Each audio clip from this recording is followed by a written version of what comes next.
get over yourself. It's not about you. It's about the company and you just represent it. So I'm like, okay, get over myself. So that makes it a little easier for me.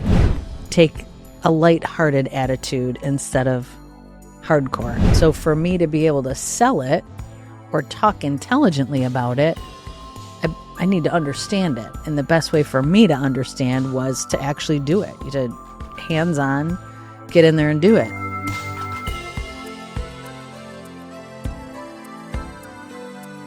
Are you going to get a personality before this or after this? I was planning on going to, there's a local personality store. I try to shop local. Oh, that's good. Yeah. Small business. Small businesses. Yep. And, you don't get the cookie cutter personalities, but sometimes they're a little. It's better if you have your own niche. Unique. Yeah. Yeah. But then it's going to be like one of those, you got one of those new edgy, trendy personalities, and it's not for everyone. And then that's kind of been that's your thing. Yeah. Like I've already had the one that doesn't work for everyone. So I'm trying to find a different one.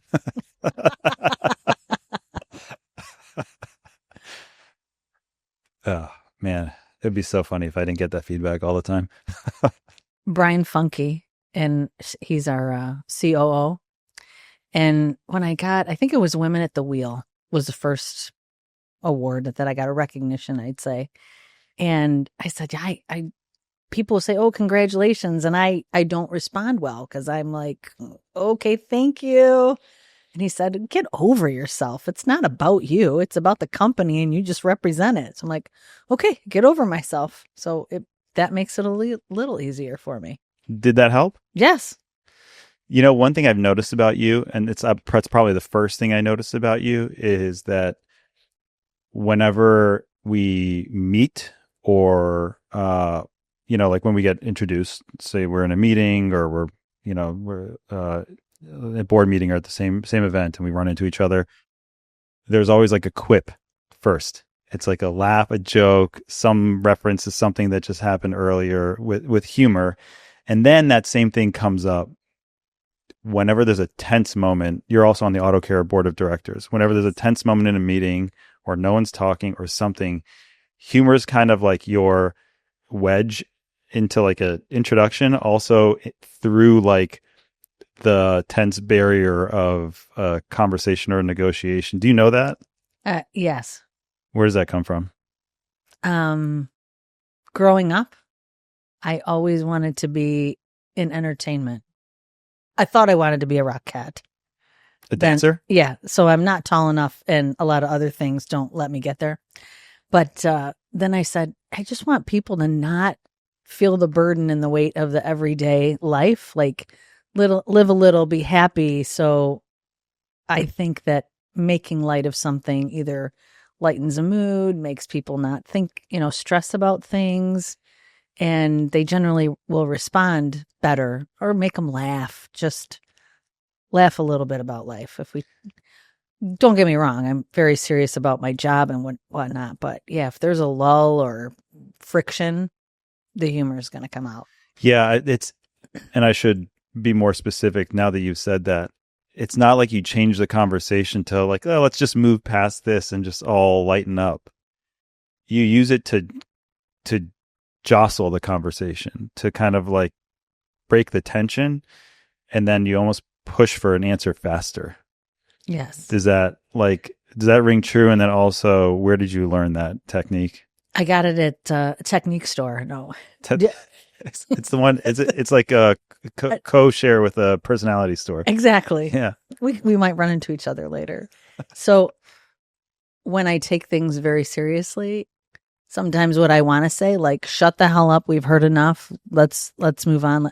So I use humor as to not be so extremely rude, which is, if there wasn't a filter, probably what would come out. So take a lighthearted attitude instead of hardcore. Yeah. So rather than calling out with hostility, like how absurd or unnecessary the situation is, you turn it into, you're like, this is nonsense. And you make it a nonsensical joke. Yes. And then move on. Yeah.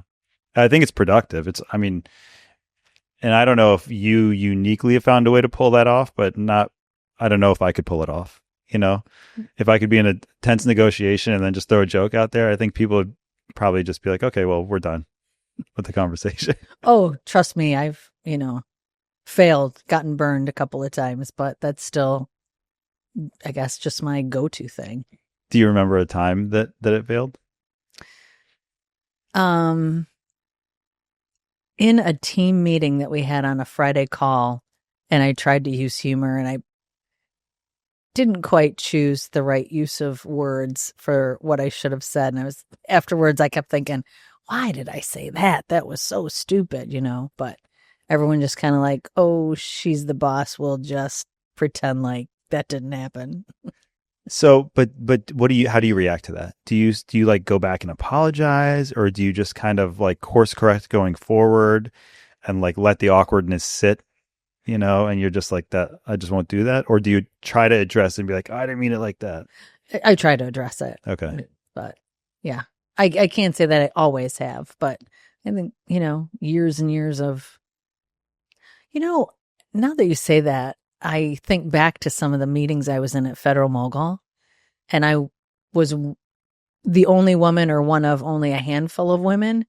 And most of the men didn't know how to act or respond in certain settings. So we'd be in a meeting.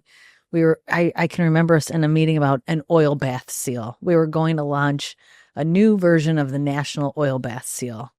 And there was difference of opinion between one of the men and one of the women at the plant. And it was starting to get heated. And I was like, boy, we gotta break this somehow, right? And that may have been the first time I ever did it, because I thought this is going to get ugly. We have a cross-functional team of people that have just turned dysfunctional. So we got to back everybody up, get back to your respective corners if we're going to get anywhere and set some new ground rules. So what was your like position relative to the people who were having the debate? Quite frankly, it's an oil bath seal. I think it was. What was the color? You're doing it right now. It doesn't even matter if it was like VPs or whatever. You're kind of like, we're talking about an oil bath seal. Yes. The part numbering, the color of the box, something. And I'm like, oh my God, keep it simple. Like, are we going to get in an all out brawl about what this is going to be? Did it work?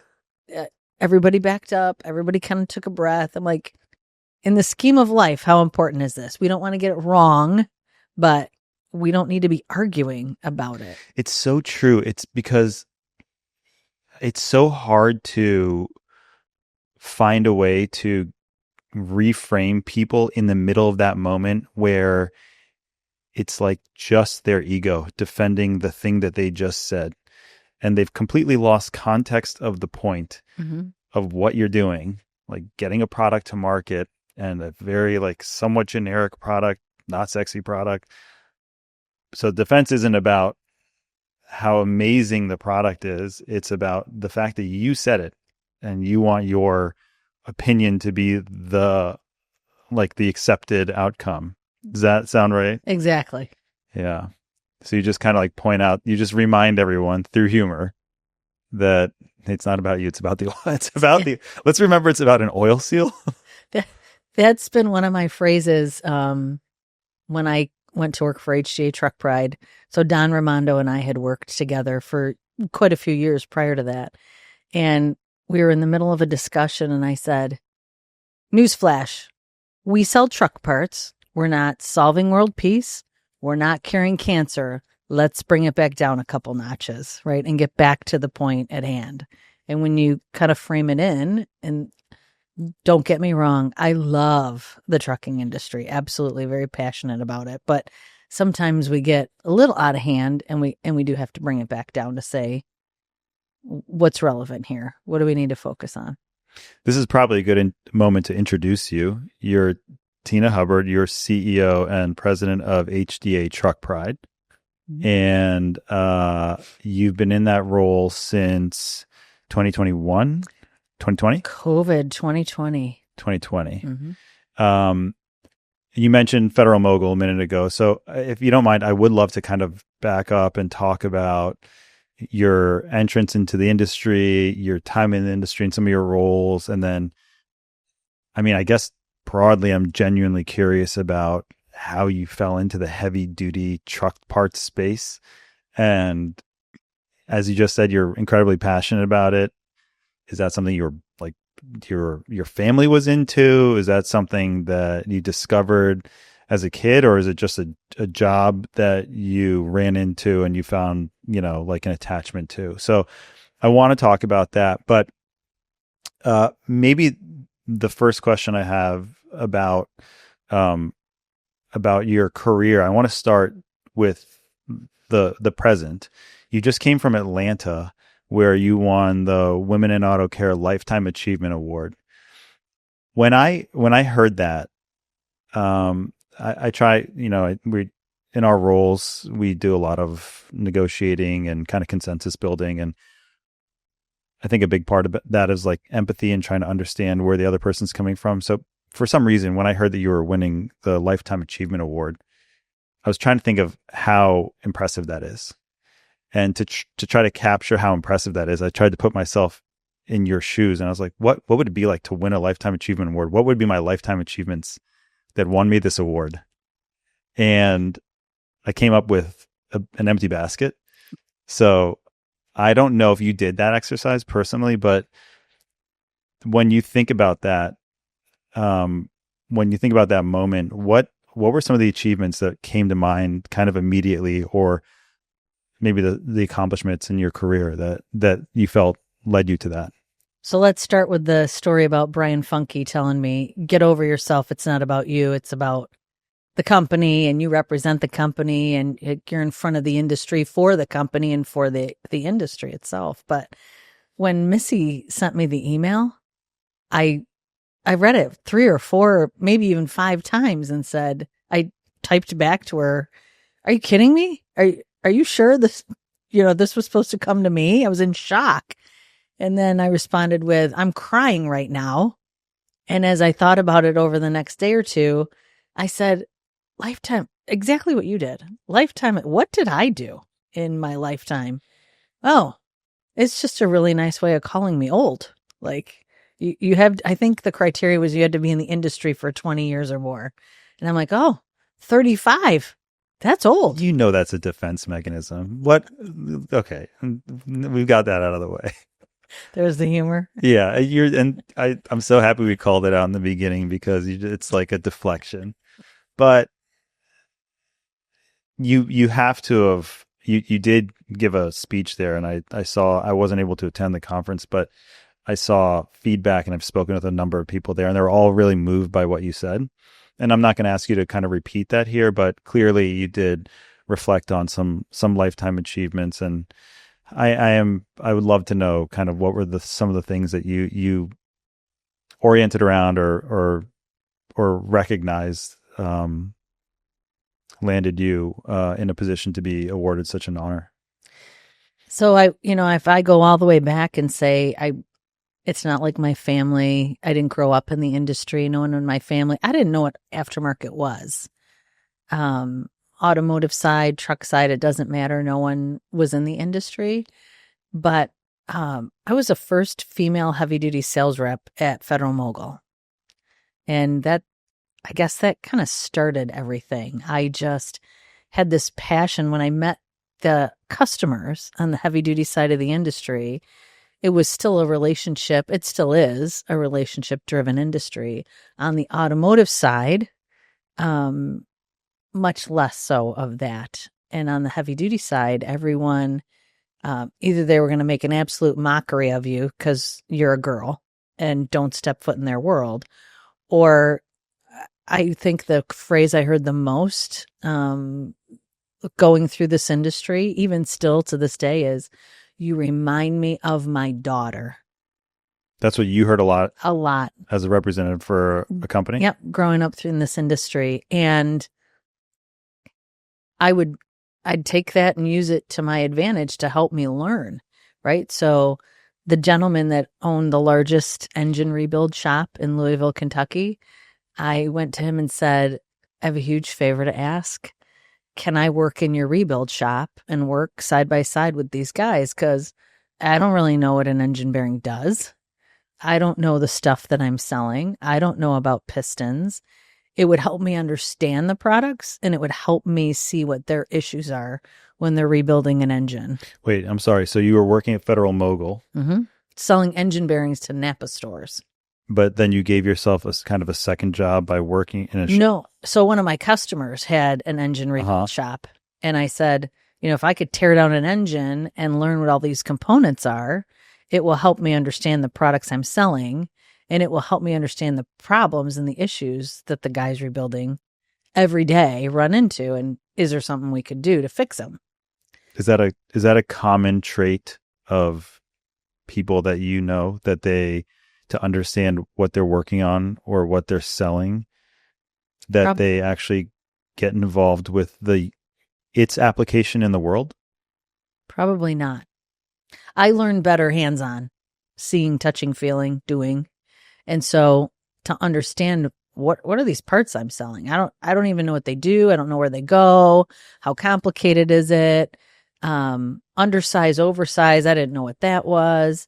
So I learned much better by doing, but in doing so, they had my back forever if I ever need anything. Where did that come from? Where did it come from that you took it upon yourself to just go ask a customer, like, show me how this thing works in real life? I mean, is it just struck you on the job? You're like, I don't know what this does. I want to go figure it out. Or when you were growing up, did you have somebody kind of coach you into the best way to learn how something works is to kind of take it apart or see how it's used? I didn't do that growing up. It was, there weren't really any females in the industry, barely any.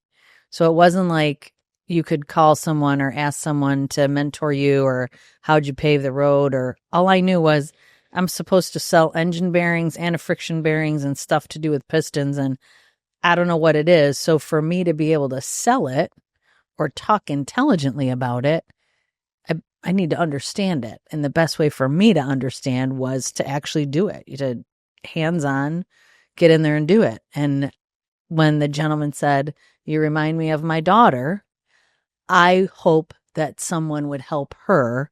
And yes, you can absolutely come and work. What was appealing to you about the industry? If you said, you're getting feedback like that, you said there aren't very many women at the time.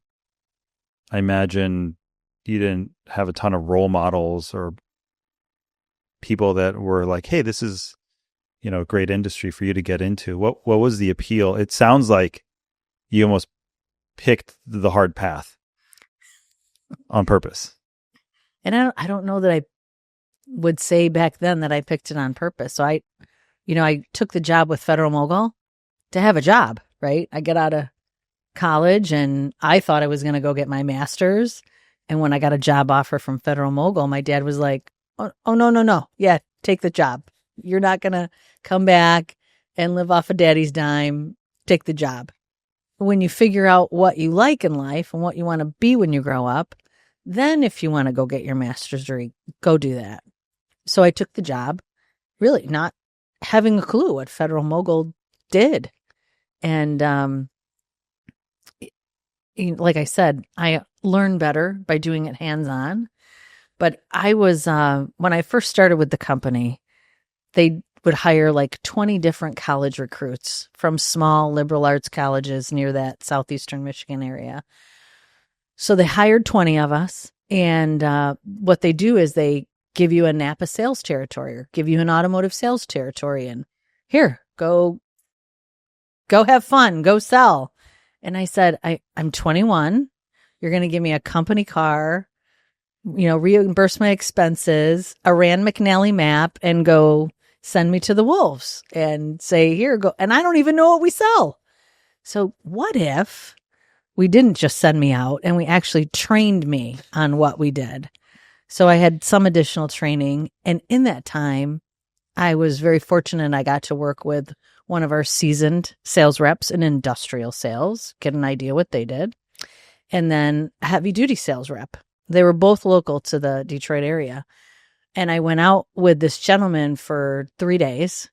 And I'm like, these customers are great. Like it doesn't feel like work. It feels like a relationship. It feels like they're doing things because they trust this gentleman.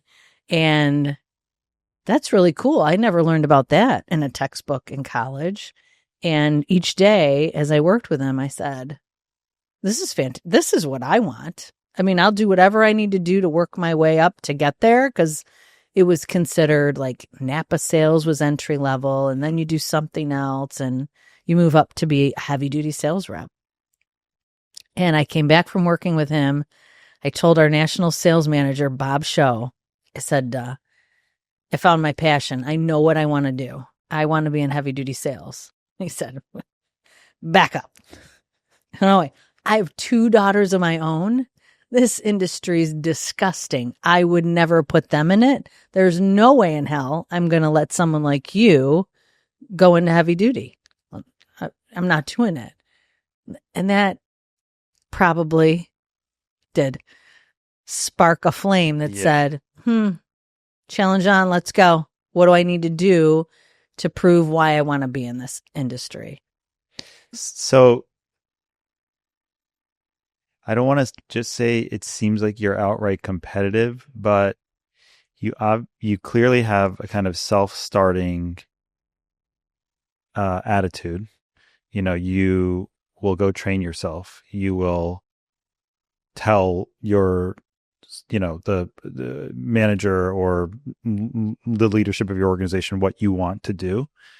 You will, pursue opportunities for yourself. That self-starting had to have come from somewhere. I don't know if you were born with it, or maybe you were just, what was your family like growing up? Did you have like a lot of siblings or cousins or? One brother, a lot of cousins nearby me. Were you close with them? Yes. Was there a lot of like, like rough and tumble kind of, sorting it out with one another? So. Oh, yes. Yeah. Yeah. And all boys. I was 8 when my first girl cousin was born to save me from the boys. So that environment is not intimidating to you at all, because you were familiar with it growing up. Yes. And you were confident. It seems like you were just confident moving from this one environment of being around all boys and cousins, to being in the professional space. But it's not exactly the same. Yeah. So did that you said it was your manager that said, I don't want you to take on that role. Was he right? That it's like, it's not something that you would guide a young woman into? At that time, it certainly had its challenges. I don't know that I had thought about all of that when I realized that that's what I wanted to do. But slowly but surely, you get through them, right? Build trust and respect with the customers. And I think we were talking earlier about cell phones.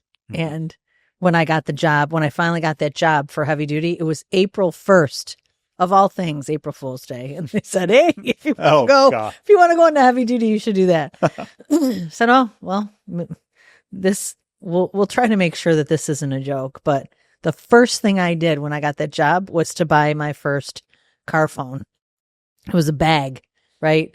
Little did I know that it only works near major metropolitan areas. And I had all of Kentucky, Indiana, part of Ohio. So I'd get about 30 miles outside of Lexington and it wouldn't work. So it does you no good in Hazard or Prestonsburg or Pikeville, or you get out east to where perhaps you have a little bit more questionable characters out there. Did you, so I think you're alluding to like feeling like there are moments where you got in over your head. Were there any specific moments that you remember where you regretted your decision, or you felt like, okay, you know what, proved enough, I don't need to keep doing this? No. None. I don't remember any time where I said, I'm done with it. I don't mean to like keep harping on this, but these may just seem like standard operating procedure for you. just endurance and grit, self-starting, find challenges and just go conquer them. But they're not common traits. There are a lot of people who look for reasons to quit, reasons to stop doing things, barriers in their way to say, well, got here, but not going, there's nowhere to go past this. And if I can do anyone a service through this conversation, it would be to find a way to extract from you the how that you've like kind of uncovered, that you see these roadblocks or barriers or challenges, or you find yourself in some remote part of Kentucky with no cell phone service and selling heavy duty truck parts. I can't even imagine some of the stuff you've seen. You can share them if you want, and then you're just like, no, that was Tuesday, let's go to Wednesday. I don't know, like, do you have a way of coaching those attributes of those traits in not just the next generation, but just people who exhibit, limits or timidness or whatnot? Well, I guess I probably come across as, oh no, it was all rosy and good. And I said, no, tomorrow's just another day. Let's go. There certainly were, down points and things that I felt badly about. And I always was taught you learn from your mistakes. So wins are great. And I always would strive for the win. But when you didn't, or when something went wrong, it was peel back that onion and figure out what you did. And next time you do it differently. One of the things I remember being in heavy duty sales is I would find some little nugget of information that would impress these people. Back then, you could look at a drive axle of a truck, and by the end plate of that drive axle, you could know, was it an Eaton, a Dana, a Rockwell? And so I would go into a shop and we were going to talk about oil bath seals. And it's not the most exciting thing for any fleet maintenance manager, but we'd walk in and I'd look at their trucks and I'd say, oh, well, you're running all Eatons, huh? And they'd all look at each other like, oh my God, she's brilliant. It's not that hard. But I'd take any little nugget I could find and to earn their, hey, she's not joking around. She must know what she's doing. And this sounds terrible, but sometimes I'd be like, hey, if that's what it takes to get the conversation, to let them understand I'm serious about what I'm doing and serious about what I'm selling and talking about to them, I just made this everlasting, wonderful first impression on them. And if you can keep going with that knowledge or information that you're trying to share with them, they appreciate it. I mean, you're there to help make their fleet better, to help, make their maintenance practices better. So there are two ingredients there. There's learning, constant learning and education. But then there's the kind of like confidence to speak and use it in a situation where some people might not feel like their voice is needed or accepted or going to be received well. So let's talk about the first one, the learning part. Does that, like, do you coach people into that technique of yours, like know more than the next person? I always felt, as a female in a male dominated industry, I would do better. I put that burden upon myself. Nobody said to me, you need to go learn more than the guys know. Right. I just felt I needed to and make sure that nothing ever came up that could blindside. Not nothing ever, but you want to minimize the opportunities for someone to blindside you. So when we took on Signal Stat Lighting and we bought the Dietz Lighting Company, we learned about, like, I never knew something was called a cab marker, nor did I care before that. So we learned about the products we were going to sell. But then when I realized it really is federally regulated, and FMVSS 108 is the Motor Vehicle Standards, that governed what you had to have as a minimum criteria. Well, now I'm going to go read about it, right? So that if someone wants to question, do you have to have that light, or is it optional? Does it have to work or not? I could speak intelligently about it, and I could reference back something. When we took on a couple lines, we didn't have brake valves, but brake valves immediately impacted our products. So I went to a Bendix air brake class because I didn't know anything about it, but I knew if you had a problem further upstream, it was going to have a negative impact on our product line. Yeah. And people would ask questions, and I guess it was a burden I put upon myself to know more. And I guess it was, curiosity got the best of me. So Okay, so that's the learning part. What about the using your knowledge, or kind of like broaching the subjects or speaking, and promoting? That's a different skill set, right? There are a lot of people who know things and then they just sit quiet in meetings. Yes. And they never share their opinion, or, they should pick up the phone and call the customer or a member, and they're just shy about it, right? How do you've clearly mastered that and conquered that. You're here in Washington, D.C. the day before you're going to go on the Hill and fight for your entire industry. So I don't imagine this is a challenge for you, but it's something that you've probably had to coach other people into getting over or mastering. How do you go about doing that?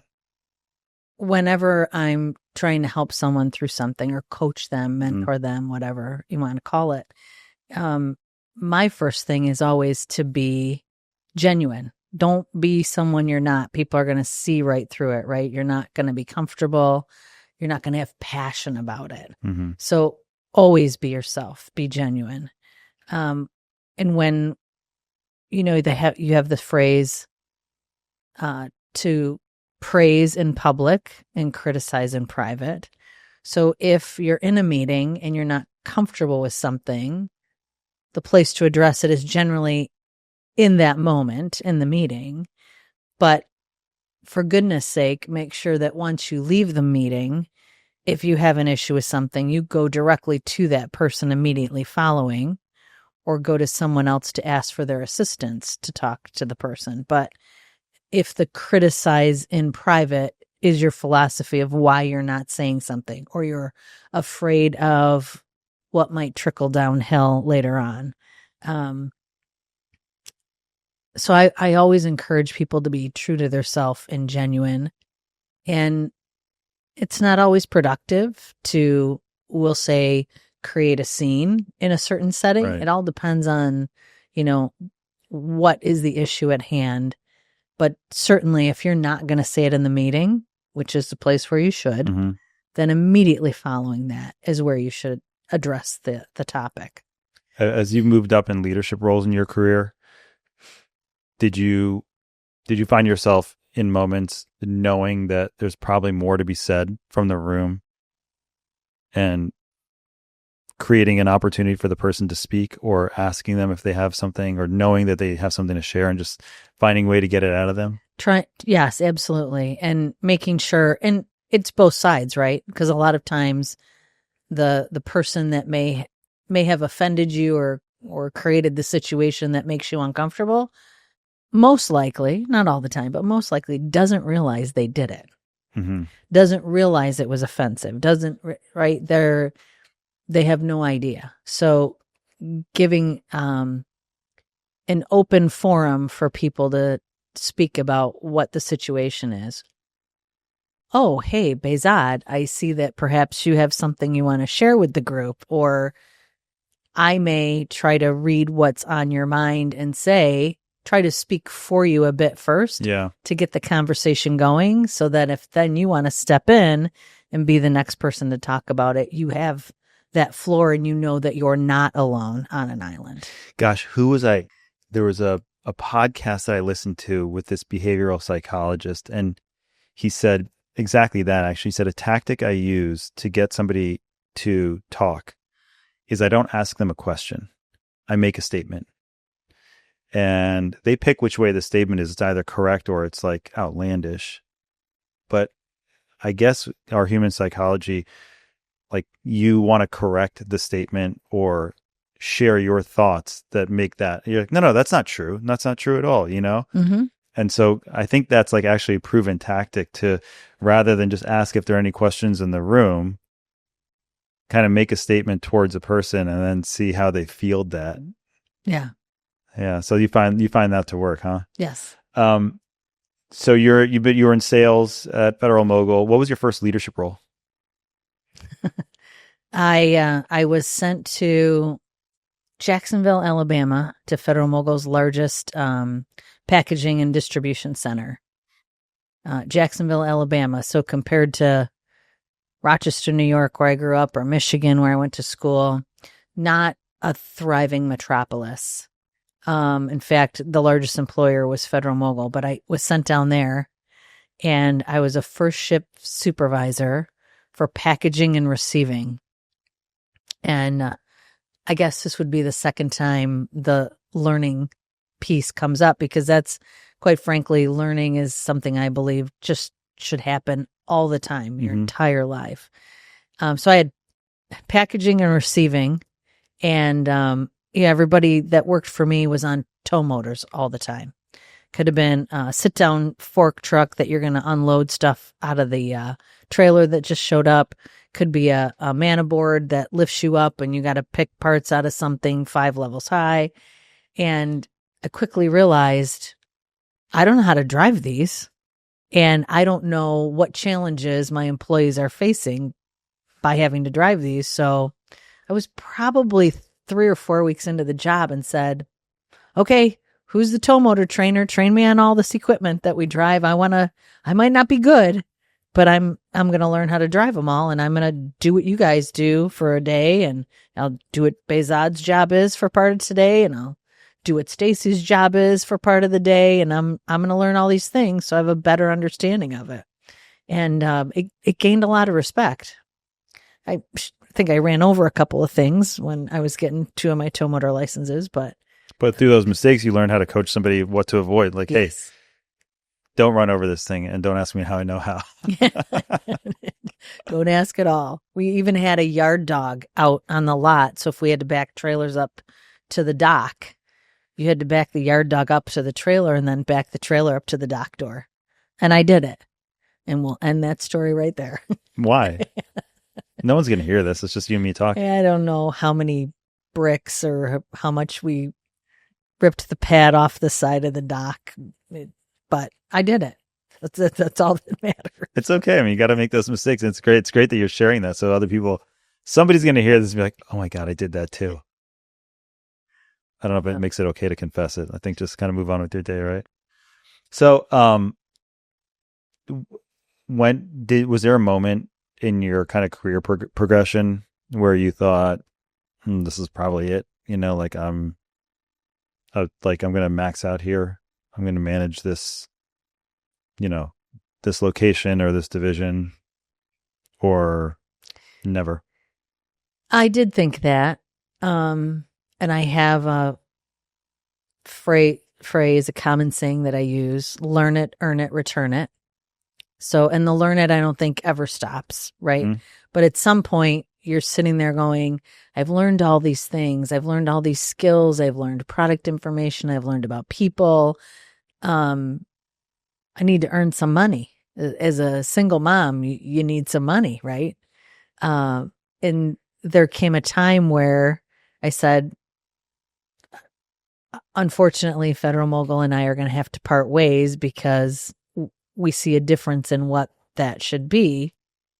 And I left and went to Axle Tech. And I stayed there for 3 years.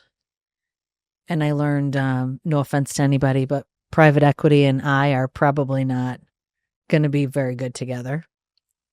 And it was when I was there that I thought, should I have left Federal-Mogul? Should I have just put up with what I saw going on? Should I, I could have been happy doing what I was doing and just kind of humdrum. 'Cause now what am I going to do? And then out of the blue one day, I'm sitting in a meeting at Axle Tech, and I get a phone call from Don Raimondo, who I had worked with several times at Federal-Mogul. he said, I'm going to Heavy Duty America. And I believe my words were exactly, why in the hell would you do that? Right. And he said, I'm going to end up taking over for Bierman, and I'm going to be the president of Heavy Duty America. I said, well, you're going to have to gut that whole team because they're, on and on. I had commentary about everything and everyone. You'd known HDA. Yeah, I used to call on them. Okay. They were my customer. Got it. And he said, well, that's probably why we're on the phone right now, Tina. Oh, huh. And the timing was just amazing because I was just starting to think, I know how I got myself into this position at Axle Tech. It was a fantastic company, but it really just was not my style. Right. And how am I going to get back to the traditional heavy duty that was near and dear to my heart? And that's when I went back. Did what was the scene you walked into at 80? What was the role you had there when you joined? So by the time I joined, it was like September of 2010. So Heavy Duty America and Truck Pride were going to merge. So two of the buying groups were going to come together as one. Nobody acquired anybody else. It was just a flat out merger. So when I came in, I was director of sales and marketing, which they never had before, either side. So that was totally new for either of them and for them together as one. When you joined, was your thought that this is not what I want it to be, or do you think that this is somewhere I could run and grow in? Oh, I definitely thought I could grow there. Yeah. We're in your earn it phase now, right? Yes, we're in the earn it phase. Never thinking I would be CEO. But I came in and said, this is where I belong. This is my passion. These are my people. And what do we need to do? We need to come up with a new name, a new brand, a new color scheme. Well, we didn't come up with a new color scheme, but we've got to do all these things. We've got to help grow the businesses, et cetera, but never thought about the CEO position. I was more sales, marketing, and project management. How hard was the merging of the two organizations, HDA and Truck Pride? I think integration is where a lot of mergers collapse. Is this like a typical merger, or is it kind of more of just like an asset combination? What did it look like? Yeah, so there was a lot of prep work before I stepped in there, and meeting with each of the members individually to make sure they understood what the merger would mean to them, what the benefits were, and some of the risks, obviously, that there would be. What certainly helped is geographically, when you looked at the Heavy Duty America members and the Truck Pride members, there was very little overlap. Mm-hmm. There was Fresno, California, where there were two people on top of each other. Okay.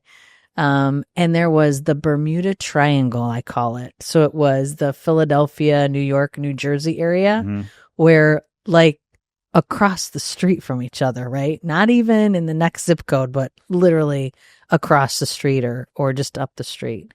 So with a handful of those exceptions, it was easy to sell people on how consolidation is happening everywhere in the industry, and you don't have anybody else in your area. This will make the two organizations as one stronger. There's a lot of synergy between the two companies. Yeah. And quite honestly, is if you look way back to where all these began, they were buying groups, right? So how are the suppliers looking at you guys? Well, if you're both losing members and you're losing volume with them, at some point, if you lose enough, are they all going to want to still do business with you and keep their contracts intact? So you've got to figure out ways to keep growing. So certainly the geographics helped tremendously.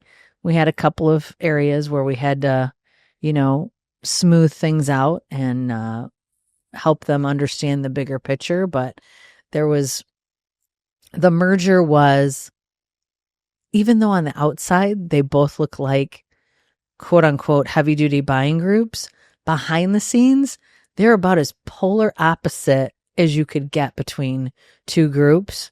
So that's when the Hatfields and the McCoys behind the scenes would fight. Well, is central pay the right way or direct pay? Is this type of business development or this type of sales? What about a central warehouse? What about not? Behind the scenes, there was a lot of differences. How long did that take to kind of all sort out?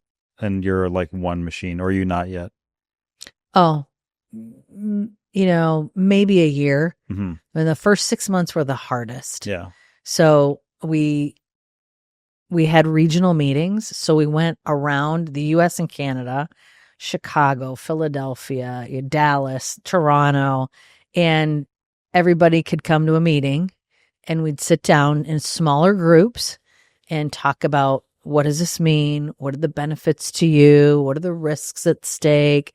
And have individual one-on-one conversations with the different members that were there, and they would get to meet each other. The funny thing is, we assumed that if the closest meeting ground for you was Chicago, then all of the folks from the Chicago area would be at the meeting together and we'd get to see them interact. Well, that is not what happened, right? First person that signed up for Chicago, that was from Chicago, the next guy goes, I'm going to Toronto. The next guy says, I'm going to Dallas. So they weren't all from the same geographic area, but having the one-on-one time certainly helped everybody get through it better and be more accepting of it. So that was like the 2010 timeframe. You said you joined. A few years in, you move into kind of product marketing. When did you get the indication or nod that maybe you're being considered for CEO? So Don Raimondo was president and CEO at the time, and he had been wanting to retire. And so when he finally was like, basically, I don't know what your problem is and why you don't think you can do this. You can. Of course, I think my response was, I know I can do it. I just don't want to. Why? And that was his question. What are you afraid of? What are you concerned about? Would this be the first time in this entire career of yours that we've been talking about that you said, nah, I don't know. No. Well, and I looked at it like, I don't know that I want all that responsibility. Maybe I like doing what I'm doing. Let me just stay doing this. And, for him to retire and move on, somebody had to fill that role. He said, well, you should at least apply for it and let the board talk to you and see what happens. So I was very fortunate, and they offered me the job.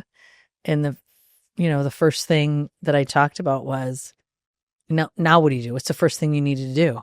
We need your right and your left hand. Mm-hmm. And you need to have the right people that are helping you run the business. And then you got to figure out how to stop doing what you were doing, which I still struggle with, and start doing this, right? You get put in that position, you get the opportunity, you need your right and your left hand, and we're going to go execute. And then, by the way, here's a pandemic for you. Yeah, that was the best. So Don officially retired on May 1st of 2020. But on Friday, March 13th, when the pandemic came down, and what they tell us all, stay home for 2 weeks. Yeah, 2 weeks. And we'll get past this, yeah. Right? And we got into that first week, and I believe it was AutoCare. I know it was AutoCare that we got the signal from that we were deemed essential, right? So our industry could keep going, which was fantastic. Yeah. And Don just looked at me and said, I don't have a fucking clue how to run a company during a global pandemic. Good luck, kid. Thanks. Great coaching. I don't know how to run a company when it's not a pandemic. So he was there to coach and help and, try to see, are we supposed to go left or right? But he's at that point, he was slowly but surely shoving me into the position and bringing up topics like we need to think about cash flow. We need to think about how it's impacting our members, et cetera. So it was it was the merger or the transition we never thought would happen that way, but it was quick, learn by fire, I guess. Yeah. We had a whole plan of, hey, in the first 100 days, you should go meet face to face these suppliers, these members, these people in the industry. We didn't meet anybody face to face. Well, how quickly did you guys adapt to like the remote world? Or were you in office at the time? No. So we sent everybody home. We were at a board meeting the first week of March, and we came back and we immediately had to send our St. Louis office home. So we're talking about employees that have been with us 20, 25, 35 years who've never worked anywhere but in the office. And so they're going to go home, and they have double computer screens in the office, and they have a printer over in the corner and a fax. Yes, we still use fax machines back then. So we had to arm them with the basic tools just to be able to let them work from home. And then our Brighton, Michigan office got sent home after that, which many of the employees in Michigan travel quite a bit. So they had been accustomed to working when they weren't, working remotely from a hotel, airport, whatever. So once we got the folks in St. Louis, which was our biggest concern, is how do we help them, learn how to work from their home, which they've never had to do before. And so where are you guys now? Like, how did that change how you work as an organization? And did the organization stumble, or did it accelerate through that transition? I think everybody had some initial, pains with everybody being remote. Yep. We've always had probably eight or 10 people remote. Our salespeople are remote. Once we were comfortable with how to help St. Louis, because that's our finance department. So how do you run your finance what if your finance department doesn't know how to run? We actually, Behzad, we had 2 ladies that came in the office every day, just the 2 of them, because we were still getting so much mail. Oh, yeah. Invoices, payments, etc., that somebody had to come in to open the mail and to do some of the processes on the equipment that was in that office. And we had part of our employees that were in our warehouse working too. So it was a difficult start. We all tried to be as patient as possible because we were all in this whole new situation. And now that we're, 4 or 5 years out of that, we have people, for the most part, we are in office, but we have some people that will work from home 1 or 2 days a week. Did you end up visiting those 100 customers virtually? No, because they didn't. Well, if I would call and wanted to talk, all they wanted to know about was how far apart, right? Where do they have to put the plexiglass to let their counter people stand the counter, right? They could care less about Tina wanting to talk to them. They were like, I'm just running my business and trying to figure out how to get by. Hey, can you write a letter so that my salespeople have a letter that tell them they're okay to be in a car? Because you had to have documentation to prove that you worked for an essential business to even be in your car at one point. Can we take a detour just for a second and talk about the industry that you operate in? The heavy duty parts industry it's obviously like critical to the economy. And I think that if you asked any normal person who's not in this industry, I just mean a consumer, what their interaction with trucks are, there's one coming up their driveway with an Amazon delivery or a package, or they're sitting in traffic and they're surrounded by a bunch of like 18-wheelers. But they probably don't think too much about the economy around keeping them on the road and how critical they are to infrastructure in the United States. So I want to talk about this just a little bit, and then maybe think about how you think about the future of trucking and what's coming next. We are an absolutely essential piece of the economy. And you're right. I mean, it's not glamorous. There's nothing sexy about the truck parts industry. People look at it and to your point, there's a truck coming at you. You're stuck with a truck's throwing snow on your car. But as my kids and all of my fantastic friends from college will tell you, if you bought it, a truck brought it. So your example of the Amazon truck, right? It's a absolutely essential piece of the economy because everything flows through trucking. Groceries, medical supplies, water, Amazon packages, all of it goes through trucking. So while we don't seem to be a glamorous industry, we're so needed. When we come to DC to walk on the Hill and talk about the right to repair, and that passion stems from the industry, but how absolutely critical it is. So your kids just say that naturally, right? They just pick that up. That phrase. They didn't like hear it all day long every day, all the time. Yeah, right? Yeah. Where did that is? It's such an awesome line, and I know that we had the on deck. Yeah. I know that we were baseball game. Yeah, we were at the Congressional Baseball game, Auto Care on Deck, and you came with that tagline, and it's so good. Did you just think of that? HDA truck prize line. HDA truck prize line. Yeah. Do you want to know the truth? Yes. Do I have to do the confession now? It depends on how bad it is.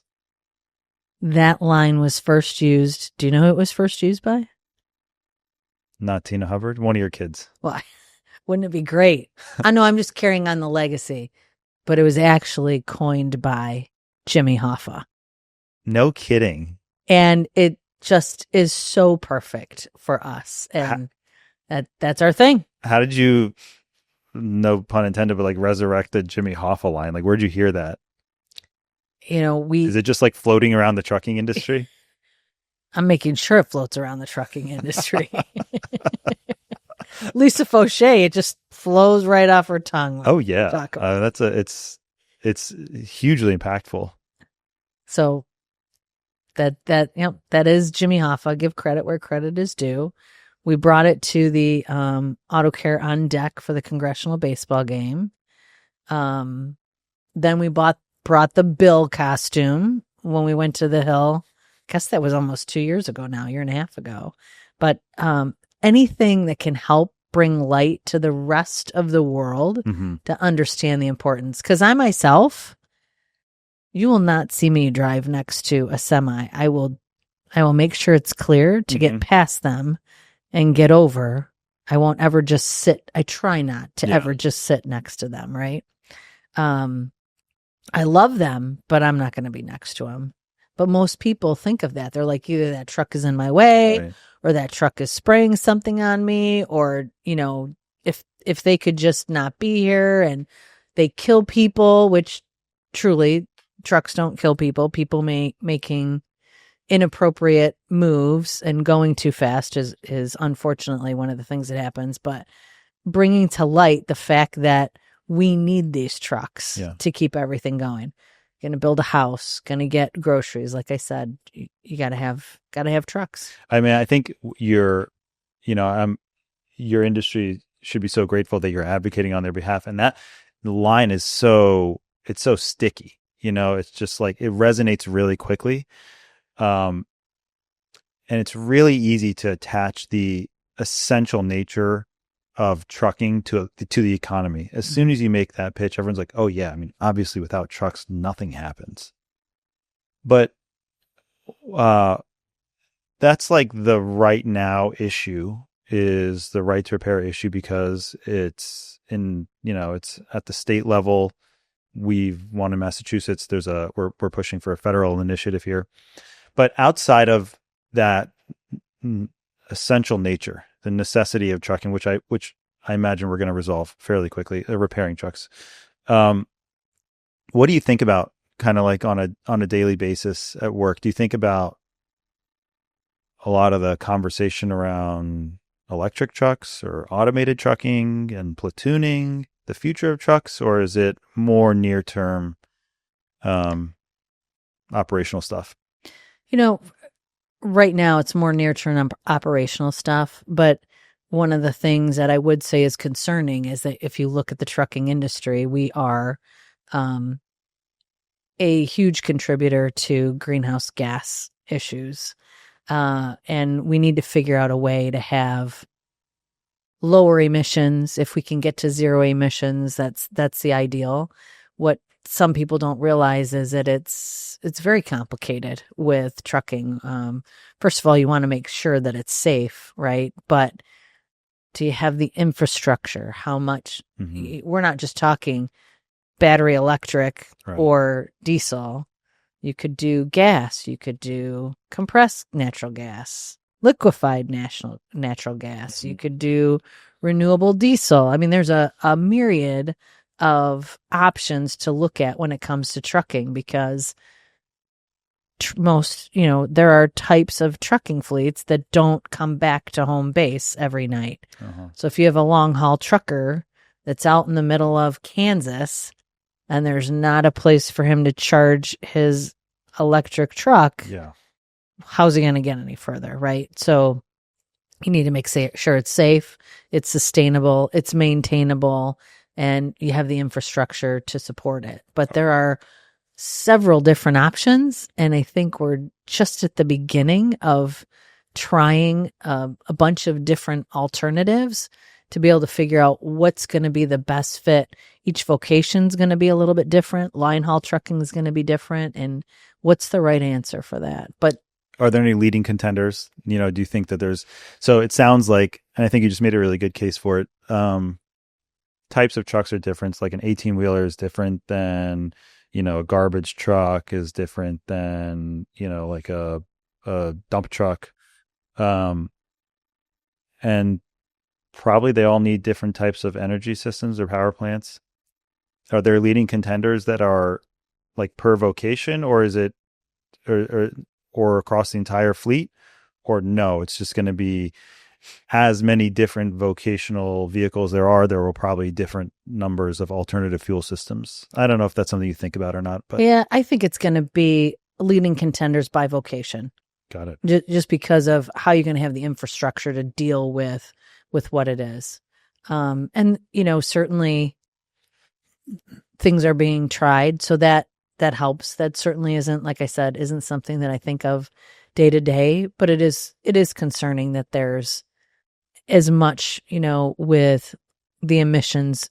And so we have 2027 is actually the 2027 truck build has a requirement for lower NOx emissions on it to get to the point where we're zero emissions from a truck. However, you might be able to attain that standard. Is this a tailwind for the independent aftermarket to kind of like reconfigure a lot of those trucks? Yes. Yeah. Could be. So, and then maybe a little bit further out, I know that passenger cars are working on this a ton, and every 6 months it's like, oh, we think we're really, really close to autonomous, but it's probably actually really far away, if ever a solvable problem, to have full autonomy. And then specifically, I know in the trucking sector, platooning is a concept where you have kind of like a lead truck and the other ones just follow autonomously behind it and follow the commands of the lead truck. How real are these things in the trucking space? And I don't know, are they right around the corner, closer than passenger car? So personal opinion, nothing scientific to it, but if you were on the highway with an autonomous truck, how would you feel if you were driving on the same highway with an autonomous truck? Feel safe? Concerned? I'd back up or I'd go forward. One of the two. Get out of the way. Yeah. And I think that's a big piece of what kind of pulls that back. If you're in the right place, so if you're if you're in a major metropolitan area, I don't know that autonomous trucking is something that's going to be useful and beneficial for that environment. But certainly when you're hauling, so how much does a truck driver want to haul through the flatlands across the country to deliver a load? And the autonomous trucks that have proven successful have a person in them, right? So that if something had to be overridden with the steer or brake of the system, they could do that. So truly, very few tests have been done with truly autonomous, no human intervention in the vehicle. I think there are certain, especially off-highway applications, where autonomous vehicles could be a huge benefit. Mining is one of them. Oh yeah. Agriculture. Yeah. Platooning, I think, is certainly something that we may see in the future. I don't know that it's in the near future. Mm-hmm. And it's all a matter of how far can you go platooning 3, 4, 5 trucks in a train, if you will, from point A to point B. How far are you going to get before that train has to disembark and different vehicles have to exit off of where they're going? And where is that helpful versus where there's already railroads in that situation? Because it's almost mirroring that type of environment. Yeah, no, I like that framing. It seems like there's going to be evolution of the technology, of both technologies, like autonomous platooning, and kind of somewhere where there are like advanced driver assistance things, and they're just going to be in different parts of the country for different purposes. When you were talking about the how close do you want to drive next to an autonomous truck, I don't know why I just flashed to this movie I watched recently. It's one of the X-Men movies, Logan. There's this weird scene where, the whole movie, they're in cities and different parts of, the country, and it's like all kind of like normal vehicles. But then there's this one scene where they're driving through the countryside, and there are just these, they call them like these auto trucks. And I think it's like they're in between cornfields, and they're just flying. They're flying up and down the highway with no regard to people. And so I don't know why. It's a weird scene in the movie, and he makes it a point to call out these like the damn auto trucks, and like clearly there was an application for that moment, and probably not great for passenger cars to be anywhere near those things, and not applicable anywhere else. So with that wonderful aside, I think I have a better sense now as to why you were awarded the Women in Auto Care Lifetime Achievement Award. But did you talked about learn it, earn it, and return it. Are we in the return it phase now, or are we kind of still in the earn it phase? Like, I want to know how do you know you're transitioning between the phases? And I want to learn about this a little bit more. Okay. I am now in the return it phase. Okay. I would say it probably started before I took over as president and CEO, but certainly in this position that I'm in now, very different than any of the jobs that I had before. And my whole hope is that something I do inspires someone to try to come to the table, that they don't need to feel like they're alone on an island, because chances are we've seen it, we've done it, we've had it done to us. We understand you're not alone. Someone else can understand what you're going through. I guess the story that I'm most passionate about is Transport Topics is like a newspaper style publication. Okay. Right. And the American Trucking Association comes out with it. So I was on the road. This would be the fall of 2022. And I came back from a trip, and the magazine's on my desk because for whatever reason, I didn't get electronically in my email. And on the front page, whole front half of the page, is Philip from FedEx won first place at the SuperTech competition. So SuperTech is who's the best diesel engine technician in the country, essentially, right? And it's usually FedEx or Walmart. And FedEx doesn't goof around. They have an internal competition. So you have to be one of the 5 or 10 best technicians at FedEx, and then they'll let you go compete with everybody else. So they first have their internal competition, and then... This is hardcore. Like, they're in it to win it. Yeah. The end. So Philip's page is the whole front half, and I'm like, oh, yeah, surprise, surprise, FedEx won again. Congratulations, Philip. Job well done. Right.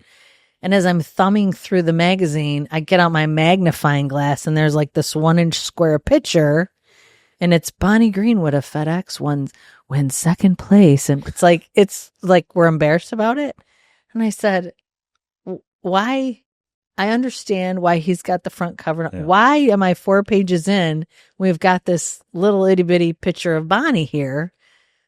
So I said, well, it just happened last week. We'll give it a little bit of time and see who else picks this up. Nobody picked it up. And I thought, I get what life was like for me 35 years ago. If I were a female truck driver or a female diesel technician, I think that life is still like it was for me 35 years ago. For them, I couldn't do it. God help us all if I was driving a truck or fixing a truck. Who knows what would happen? But I'm like, I felt compelled. I said, I got to get a hold of Bonnie. I want to tell her congratulations and let her know she's my superhero. I think she's fantastic and kudos to her. And the least I could do is recognize her and extend my congratulations. So I go through a course of phone calls. I start with George Ahrens from ASE, who puts me to somebody who gets me to Cindy Barlow. And I finally get to talk to Bonnie. I said, I just wanted to congratulate you. And we're on the phone for like a good 20 minutes. Mm-hmm. And we're just chit-chatting. And I realize she's very articulate. And I asked her how she got started. And I get off the phone and I said, not only is it a crying shame that her picture's a 1-inch square, but the rest of the industry and anybody, female, male, it doesn't matter, that wants to go after this type of career really needs to hear her story because the way her family was, you went to a 4-year college and you read books and you got a degree and this is what you did. And what? Nobody would go to diesel tech school. I mean, that's unheard of. Professional trades. So I did what anybody would do. I picked up the phone and I called Jessica Finnerty at AutoCare and I said, hey, Jess. That's always a reliable phone call. I get HDAW is only like 3 months away, but what if we could do this like a women's networking reception? And Robin Spitzky from Fort Gary wanted to do a women's networking reception, but this was like the cherry on the top that said, we've got to do this. Oh, by the way, now I know who should speak at that reception. Mm-hmm. And Jessica worked her magic, and we had our first women's networking reception. It was HDW 2023. And Bonnie came. We sponsored her to come out. She did a couple of the educational sessions at HDW, and she spoke at the women's reception. And all these people came up to her afterwards and said, hey, would you present? You could come in person. You could do it, virtually, but would you talk to our people so that they can hear all the opportunities there are? And I said, I might quit my job and be your manager. That actually would be kind of fun. This is all like part of your return it phase. Yeah. Yeah. She, her story needed to be told, and she's done several things since then, but you light up when you talk about other people. Have you noticed that? You said that. You don't notice it though? That's one of the things that inspires me to be able to, bring the attention to somebody else and let people, shine in their own way. As a leader, that's the return it. As a leader, do you now lead by like, hey, this is the way we're going to go? Or do you lead by trying to influence others and have them kind of, grow their idea or make it seem like that was their idea? Do you kind of lead from behind? I would say the latter. Certainly, Tina always has her opinions, and Brian Funke and Clint Carter know what those are. Yeah. But outside of that, I probably not that good at it sometimes, but I try to give the opportunity for the others. Mm-hmm. So at your, did you speak about Bonnie at your at the Women in Auto Care talk, or your learn it, earn it, return it phase, or what was the kind of like the recognition of your lifetime achievement at the talk? Behzad, that's a great question, because I'm not sure what was, I don't really care to. I could probably talk myself on your behalf now after listening to your story. There are so many things you could talk about, but I know that whatever you said inspired a lot of people. They all left with some starfish. And I see one on your lapel here. Maybe you can talk about that for a second, because I would love to know what that is. I know what the logo above it's for, but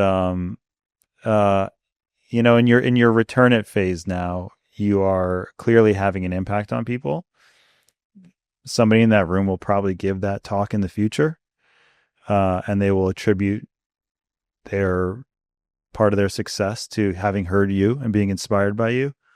So I think that there's probably something there that an impression you left on people in that room. And I just want to make sure that we kind of capture that today. So, thank you.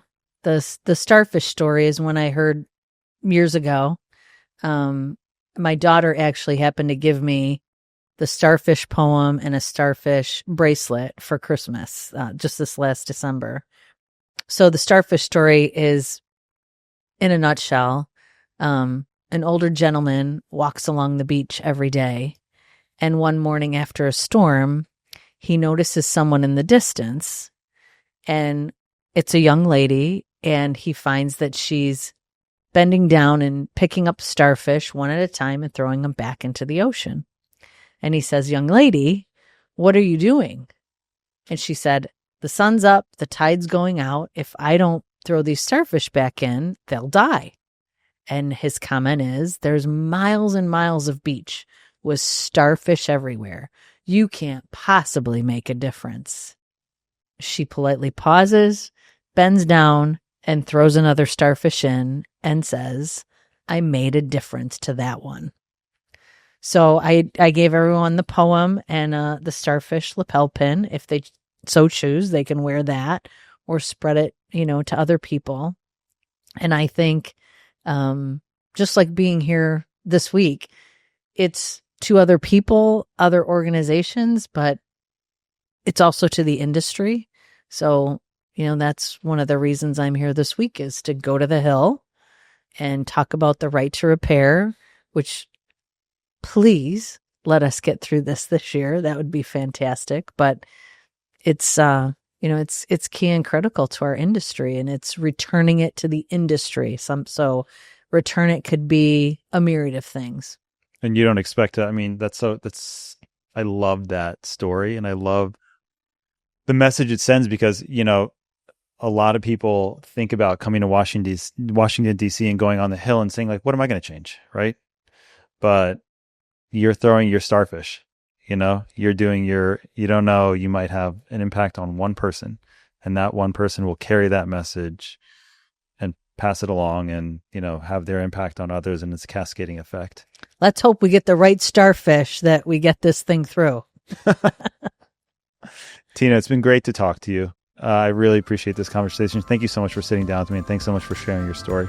Thanks, Behzad.